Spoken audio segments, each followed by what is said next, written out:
Hey, I'm Steve Lamb. I'm here at Politicon with citizen Jeff Norman. Jeff is my fellow gloriously bald man. And follically challenged. No. We're follically appropriate. It's all the rest of the world that's got some sort of like strange growth issue. All right, I'll play along. There we go. So, Jeff, you're here at Politicon, and you've been interviewing people. Who have you gotten to interview today? Let's see if I can remember. I have maybe the world's worst memory. But let's see, Mike Cernovich. Okay, and what did you interview him about? Oh, God, now you're really going to press me. I talked to him. Well, you know what we did? We sat in the Washington Post area with the backdrop behind us, the sign, Democracy Dies in Darkness. Ooh. You know, where they were having their little presentations.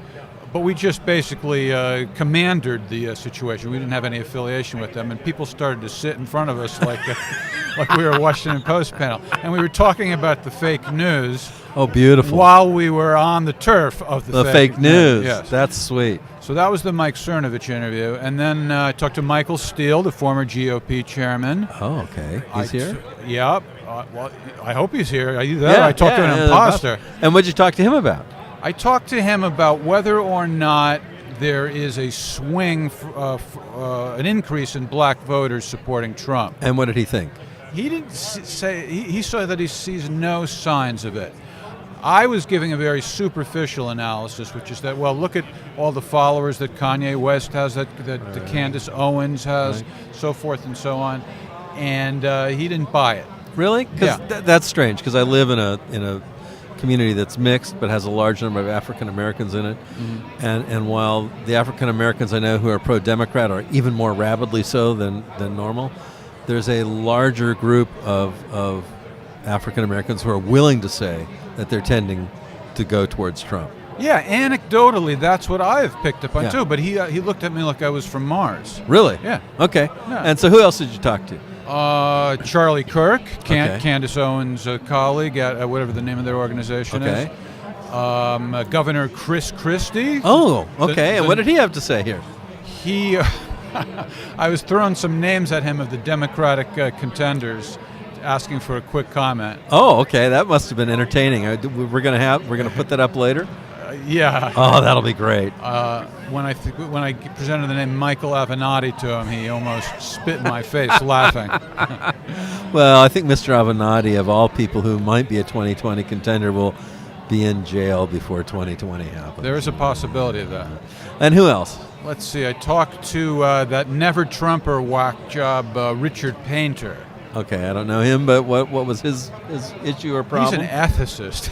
A what? He's involved in politics and he's an ethicist? I forgot his whole background. I think he's a law professor. He's a real whack job, total whack job. I think he's run for office too. Oh, well, he's one of the most annoying, strange of all the anti-Trumpers. Wow. And so we were talking about the theory that Trump might have been guilty of obstruction of justice. And I asked him, well, why? Because you think that his reason for firing Comey was corrupt? And he said yes. And then I asked him, well, what about when there's multiple reasons for firing somebody? And then he gave me a bunch of mumbo-jumbo. That was okay. I summed that interview up as a bunch of mumbo-jumbo. And so anyone else? Lots of really interesting characters here at this event. Yeah, well, I think that might be about it for the well-known people. But I talked to also the guy or one of the guys who were behind the Baby Trump tour. Oh, the big balloon that looks like Trump in a diaper. Yeah, they think that's so funny. I kind of like it. Was funny the first time. Yeah, it's about as funny as Drumpf. Remember what's his name, Roberts on the, what's Roberts' first name? John Robert? I don't know. The British guy on HBO. Yeah. He's British. I don't listen to them. I'm looking for help from people. I'm getting this. I don't listen to the British people. I used to have an English car. That was enough. Right.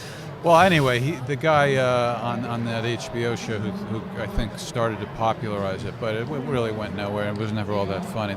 That reminds me of... well, it's slightly funnier than Drumpf, but not really much. I mean, the first time you kind of get a chuckle. Yeah. But nationwide tour, really. Yeah.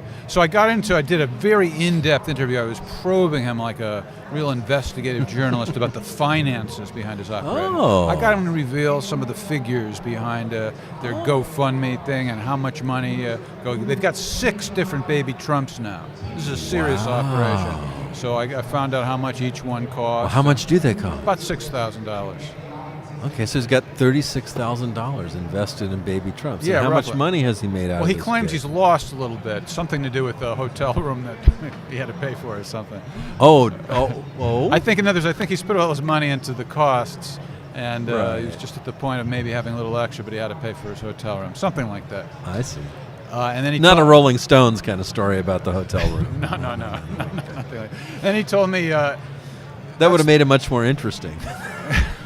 well, don't be the judge until you hear it. You might find it interesting. Yeah. He also told me that I think it costs $1,000 to fill each baby Trump balloon with helium. Oh, yeah, okay. Who that would have makes known sense. that the helium cost was It's so high. Yeah, okay. So this is the kind of thing I do when I have my investigative hat on. I really dig and come up with information that nobody else does. Actually, that is amazing that it costs so much to fill a big hot air balloon with helium. Yeah, and then the thing is, you know what I failed to ask is, now that I think of it, I failed to ask is, can he move it around, blown up, or once it's done at a particular event, do they have to deflate it and then do another $1,000? Damn it, I always forget to ask something. Yeah, probably. Sorry, I just pounded on the table. Is that going to screw up the audio? Probably so. Yeah. So what else do we have as far as anyone else you've interviewed who's like, you want to tell us about?